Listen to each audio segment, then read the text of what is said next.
Hold on a second. The National Weather Service in Austin, San Antonio has issued a severe thunderstorm warning for eastern Uvalde County, Bandera County, western Medina County until 10 p.m. Central Standard Time. At 8:50 p.m. Central Standard Time, severe thunderstorms were located along a line extending from near Utopia to 6 miles north of Freetown, moving northeast at 35 miles per hour. Hazard, 60 miles per hour wind gusts and quarter-size hail. Source, radar indicated. Impact, hail damage to vehicles is expected. Expect wind damage to roofs, siding, entries. Locations impacted include Medina, Hondo, Copley, Vanderpool, Sabinal, D'Hanas, and Utopia. For your protection, move to an interior room on the lowest floor of a building. Torrential rainfall is occurring with these storms and may lead to flash flooding.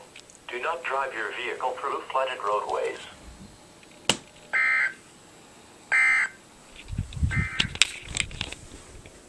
The current time is 8:52 p.m. Central Standard Time. Okay. The National Weather Service in Austin, San Antonio has issued a severe thunderstorm warning for northwestern Oops.